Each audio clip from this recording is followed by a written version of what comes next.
আমাদের মা বোনেরা বেশিরভাগই বসে বসে নামাজ আদায় করেন, তাদের কি নামাজ হবে? বাড়িতে মেহেদি গাছ থাকলে নাকি মেয়েদের বিবাহ হয় না, দয়া করে এই বিষয়টি জানাবেন।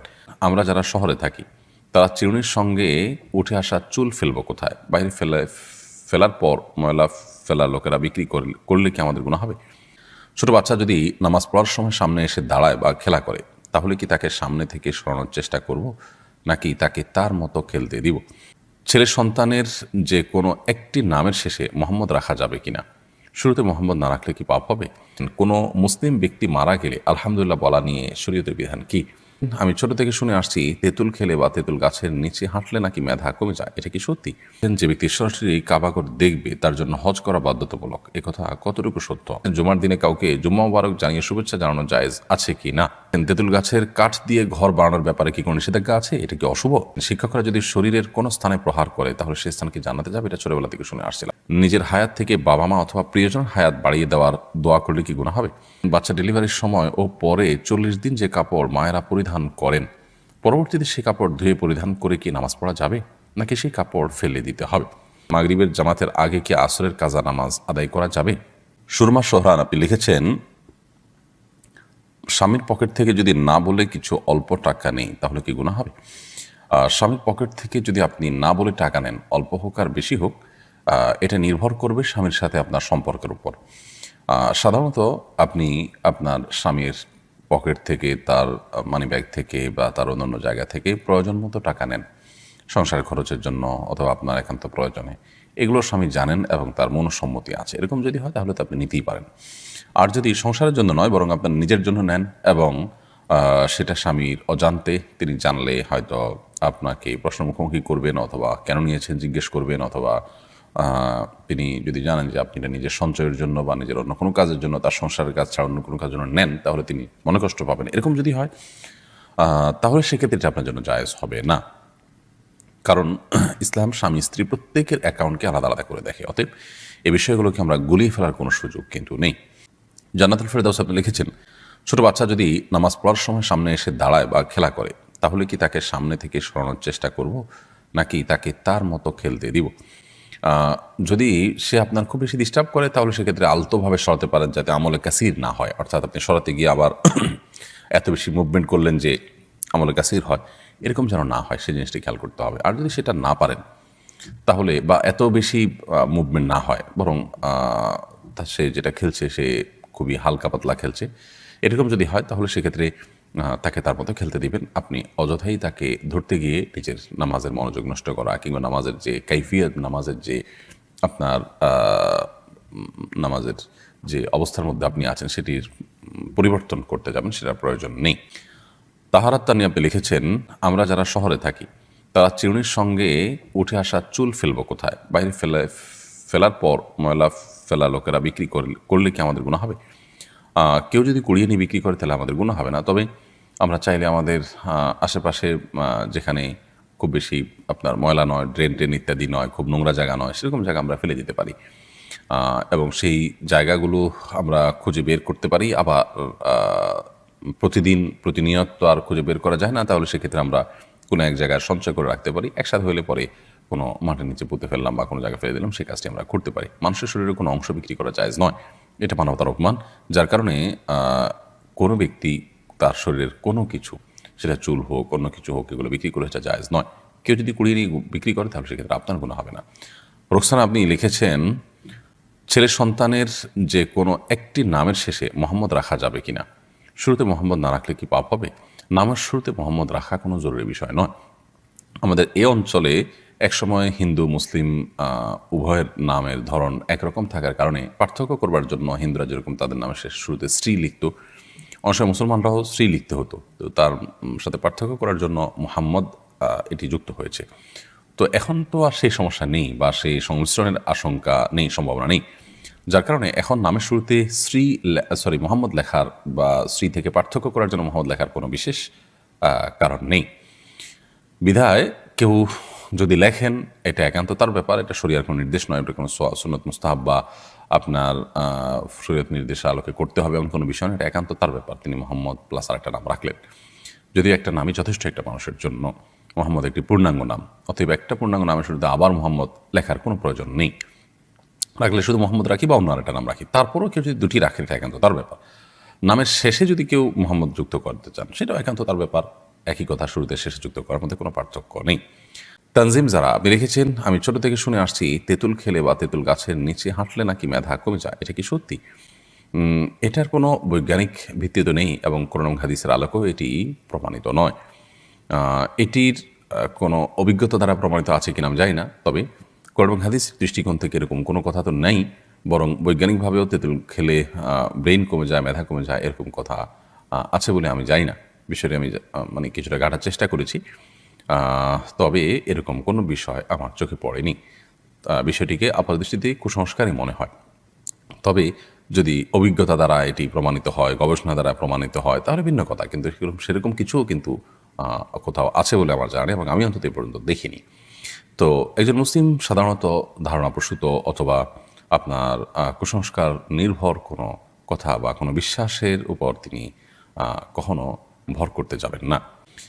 লুবনা জাহান লিজা আপনি লিখেছেন, যে ব্যক্তি সরাসরি কাবাগর দেখবে তার জন্য হজ করা বাধ্যতামূলক, একথা কতটুকু সত্য? আমরা ওমরা পালন করতে গিয়েছিলাম, সেখানে একজন এই কথা বলেছেন। সম্পূর্ণ ভিত্তিহীন এবং মন গড়া কথা। কাবাগর দেখলেই হজ ফরজ হয় না। হজ ফরজ হওয়ার সাথে সাধ্য এবং সক্ষমতার সম্পর্ক। কেউ যদি কাবাগর সরাসরি নাও দেখেন আর এদিকে তার মানে হজ করার মতো সামর্থ্য থাকে, তাহলে তারপর হজ করা ফরজ হয়ে যায়। আর যদি কেউ দেখেন অথচ তার সামর্থ্য নয়, তাহলে তারপর হজ করা ফরজ নয়। অতএব হজ করা ফরজ হওয়াটা কাবাঘর সরাসরি দেখা না দেখার উপর নয়, বরং সক্ষমতা থাকা না থাকার উপরে।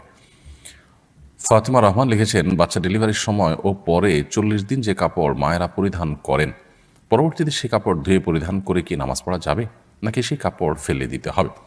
বাচ্চা ডেলিভারির সময় এবং পরবর্তীতে 40 দিন কাপড় থাকে, সেই কাপড়গুলো যদি নাপাক থাকে, রক্ত দিতে থাকে, সেগুলো ধুয়ে তো অবশ্যই তারা পবিত্র করে পড়তে পারবেন।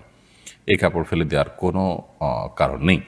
যদি সেগুলো পরিচ্ছন্ন করে পড়ার সুযোগ থাকে, অবশ্যই তারা পড়তে পারবেন। রিজন হাসান তাসিন আপনি লিখেছেন, নিজের হায়াত থেকে বাবা মা অথবা প্রিয়জনের হায়াত বাড়িয়ে দেওয়ার দোয়া করলে কি গুনাহ হবে? এরকম দোয়া আসলে কোনো অর্থবহ দোয়া নয়। কারণ আসলে আপনার হায়াত থেকে বাড়িয়ে আরেকজনকে দিবেন, বা কেউ কারোর হায়াত থেকে কমানো হবে, আরেক জায়গায় প্লাস করা হবে, মাইনাস করা হবে, এরকম কোনো অপশন নেই আসলে, আমাদের হাতে অন্তত নেই। আল্লাহ সুবহানাহু ওয়া তাআলা প্রত্যেকের জন্য যা বরাদ্দ রেখেছেন তিনি তাই ভোগ করবেন, কারণ সুন্নাহ সেটাই বলে। অতএব এরকম দোয়া করা অমূলক দোয়া, এ দোয়া অর্থবহ কোনো দোয়া নয়। আমরা যেটি করতে পারি সেটা হলো, যাদের নেক হায়াত বৃদ্ধি চাই তাদের জন্য আমরা আল্লাহর কাছে দোয়া করবো, আল্লাহ তার হায়াত বৃদ্ধি করে দেন, তাকে নেক হায়াত দেন, দীর্ঘদিন তাকে আপনি ইমানের সাথে বাঁচিয়ে রাখেন, আমলের সাথে বাঁচিয়ে রাখেন, সেটাও আমরা করতে পারি। কিন্তু অমুকের হায়াত থেকে, আমার নিজের হায়াত থেকে আপনি কমায় তাকে বাড়ায় দেন, এটার কোনো প্রয়োজন নেই, কারণ আল্লাহর কাছে তো অভাব পড়েনি যে আমারটা কমায় তাকে বাড়ায় দিতে হবে। হৃদয় আপনি লিখেছেন, মাগরিবের জামাতের আগে কি আসরের কাজা নামাজ আদায় করা যাবে? মাগরিবের জামাতের ঠিক আগ মুহূর্তে যদি হয়, সূর্য ডুবছে তখন করা জায়েজ হবে না। সূর্য ডুবে গেছে, মাগরিব রক্ত হয়ে গেছে, তারপর চাইলে আপনি কাজা করতে পারেন যদি সুযোগ থাকে। আর না হলে সূর্য ডুবার যথেষ্ট আগে, ধরুন সূর্য ডুবার 15 মিনিট আগে, 20 মিনিট আগে আপনি মাগরিবের আসরের নামাজ কাজা থাকলে সেটি পড়লেন, সেটি আদায় করতে পারেন, কোনো অসুবিধা নেই। এমনি ফিরোজ আলম খান আপনি লিখেছেন, তেঁতুল গাছের কাঠ দিয়ে ঘর বানানোর ব্যাপারে কি কোনো নিষেধাজ্ঞা আছে? এটা কি অশুভ? না, এরকম কোনো অশুভ নাই। যে কোনো গাছের কাঠই আমরা আমাদের ঘর বাড়িতে লাগাতে পারবো, এতে কল্যাণ কোনো ব্যাপার নেই। আমরা যদি এরকম কোনো কিছু মনে করে থাকি, সেটা একান্তই আমাদের কুসংস্কার ছাড়া আর কিছুই নয়। আহমেদ রবিন খান আপনি লিখেছেন, শিক্ষকরা যদি শরীরের কোনো স্থানে প্রহার করে তাহলে সে স্থানকে জানাতে যাবে, এটা ছোটবেলা থেকে শুনে আসছিলাম। একেবারে কুসংস্কারচ্ছন্ন কথা, ছোট পোলাপানকে প্রবোধ দেওয়ার জন্য, সান্ত্বনা দেওয়ার জন্য জাতীয় কথা বলা হতো, কিন্তু এরকম কথা বলা অনুচিত এবং ভুল কাজ। কর্ম হাদিসের নামে মিথ্যা কথা বললে সেটি ভয়াবহ গুনাহের কথা, সেটি থেকে আমাদের বেঁচে থাকা কর্তব্য।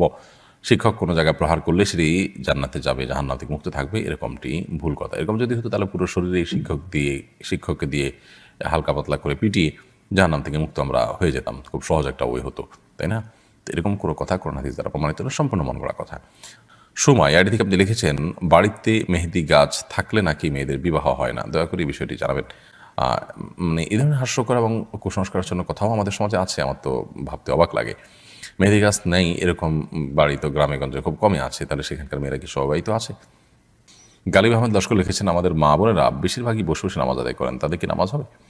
মা বোনরা কতটা বসে বসে নামাজ আদায় করেন আমি জানি না, তবে অনেক পুরুষদেরকে দেখি যে আমরা চেয়ারে বসে তারা নামাজ আদায় করেন। একান্ত আপনার সেরকম শরিয়াত আপনার অ্যালাউ করতে পারে সে পরিমাণ মাজুর হওয়া ছাড়াও। তো মা বোন হোক আর পুরুষ হোক, যে কেউ হোক, সুস্থ সবল থাকা অবস্থায়ও তিনি যদি বসে বসে ফরজ নামাজ আদায় করেন, তার নামাজ হবে না। আর যদি নফল নামাজ পড়েন বসে বসে, তাহলে নামাজ হয়ে যাবে, সওয়াব কম হবে। আর যদি অসুস্থতার কারণে বসে পড়েন, তাহলে সেক্ষেত্রে সওয়াব কম হবে না, নামাজও হয়ে যাবে ইনশাআল্লাহ তাআলা। এছাড়া আব্দুল মালিক আপনি লিখেছেন, জুমার দিনে কাউকে জুম্মা মুবারক জানিয়ে শুভেচ্ছা জানানো জায়েজ আছে কি না? সাহাবীদের মধ্যে ঈদের দিনে পরস্পরকে অভিবাদন জানানো, শুভেচ্ছা জানানোর বিষয়টি প্রমাণিত। জুমার দিনে আলাদা করে কোনো শুভেচ্ছা বিনিময় বা অভিবাদন জানানো পরস্পরকে, এরকম কোনো বিষয় প্রমাণিত নয়। বিধায় জুমার দিনকে ঈদের যদিও হাদিসে এটাকে একরকম ঈদের দিন বলা হয়েছে, কিন্তু এটাকে আপনার ঈদের দিনের মতো শুভেচ্ছা বিনিময় সহ ঈদের অন্যান্য সুন্নাহগুলো এখানে ইমপ্লিমেন্ট করা, সেটা অবশ্যই সুন্নাহ সম্মত নয়। তাহলে জুমা মুবারক জানিয়ে শুভেচ্ছা করা এটা সুন্নাহ সম্মত নয়। তানজিনা মাহমুদ আপনি লিখেছেন, কোনো মুসলিম ব্যক্তি মারা গেলে আলহামদুলিল্লাহ বলা নিয়ে শরীয়তের বিধান কি? যদি লোকটি অনেক বেশি পাপিষ্ট হয়, তার কারণে মানুষ ক্ষতিগ্রস্ত হয়, তার মৃত্যুতে অনেক মানুষের মুক্তি মিলে, তাহলে সেক্ষেত্রে মানুষ ইন্নালিল্লাহ বললো, আলহামদুলিল্লাহ বললো, সেটা বলা অযৌক্তিক নয় বা নাজায়েজ নয়। আমরা সকলেই কম বেশ জানি যে আল্লাহ সুবহানাহু ওয়া তাআলা আমাদের সকলের রিজিক, আমাদের সকলের হায়াত এটা নির্ধারণ করে রেখেছেন, ঠিক না ঠিক? তো এই যে আল্লাহ সুবহানাহু ওয়া তাআলা আমাদের জন্য হায়াত নির্ধারণ করে রেখেছেন, রিজিক নির্ধারণ করে রেখেছেন, যেটুকু হায়াত, যেটুকু রিজিক নির্ধারিত আছে, তার চাইতে বেশি হায়াত, বেশি রিজিক আমরা ভোগ করতে পারবো না। আল্লাহ সুবহানাহু ওয়া তাআলা বলেছেন, ওয়ালা ইউআখিরুল্লাহু নাফসান ইযা জাআ আজালুহা ওয়াল্লাহু খাবীরুম বিমা তা'মালুন। মানুষের যখন সময় এসে যাবে, তখন এক বিন্দু পরিমাণ লেট করা হবে না, তখনই তার দুনিয়া থেকে চলে যেতে হবে। তাহলে বোঝা গেল আমাদের হায়াত এবং আমাদের জীবন, এগুলো আল্লাহ সুবহানাহু ওয়া তাআলার পক্ষ থেকে কি হায়াত, জীবন নির্ধারিত। রিজিকও আল্লাহ সুবহানাহু ওয়া তাআলার পক্ষ থেকে নির্ধারিত। নবী সাল্লাল্লাহু আলাইহি ওয়াসাল্লাম বলেছেন, সহিহ হাদিসে আসছে যে একটি শিশু যখন মাতৃগর্ভে 4 মাস বয়স হয় গর্ভের, তখন আল্লাহ সুবহানাহু ওয়া তাআলার পক্ষ থেকে একজন ফেরেশতা আসেন, আল্লাহ একজন ফেরেশতাকে পাঠান। এই ফেরেশতা এসে ওই শিশুর মাঝে রূহ ফুৎকার দেন। রূহ কি করে? ফুৎকার দিয়ে থাকেন। এবং এই শিশু দুনিয়াতে এসে কতদিন হায়াত পাবে, কবে সে দুনিয়া থেকে বিদায় হবে, সেটা লিখে দেন। এবং আরো লিখে দেওয়া হয় যে এই শিশু পৃথিবীতে এসে কতটুকু পরিমাণ কি রিজিক ভোগ করবে, কি আমল করবে। তাহলে এই হাদিস থেকে বোঝা গেল আমাদের হায়াত, আমাদের রিজিক, এগুলা সব আল্লাহর পক্ষ থেকে নির্ধারিত এবং চূড়ান্ত, ঠিক না ঠিক?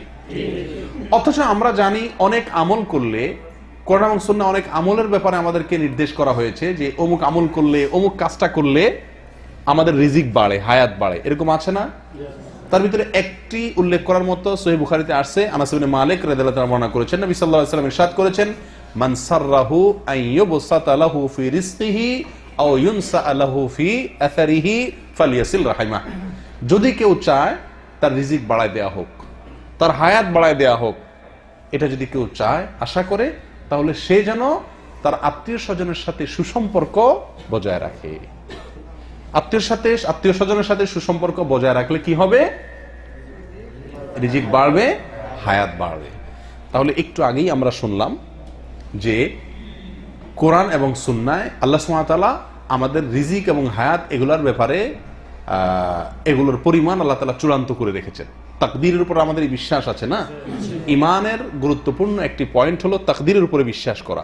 আর তাকদীরের উপরে বিশ্বাস করার মানে হলো আমাদের হায়াত এবং রিজিক আল্লাহ সুবহানাহু ওয়া তাআলা নির্ধারণ করে রেখেছেন, তার ব্যতিক্রম হবে না, এই না? অথচ বুখারীর হাদিস থেকে বোঝা যাচ্ছে যে আত্মীয় স্বজনের সাথে সুসম্পর্ক বজায় রাখলে হায়াত বাড়বে, রিজিক বাড়বে। তো আল্লাহ যদি এটা নির্ধারণ করেই রাখেন, আবার এই আমল করলে বাড়বে কিভাবে? প্রশ্নটাকে বুঝতে পেরেছেন আপনারা? এই প্রশ্নের উত্তর কি? এই প্রশ্নের উত্তরে একটি হাদিস এবং আল্লামা ইবনে তাইমিয়া রাহিমাহুল্লাহর একটি বক্তব্য উল্লেখ করতে চাই।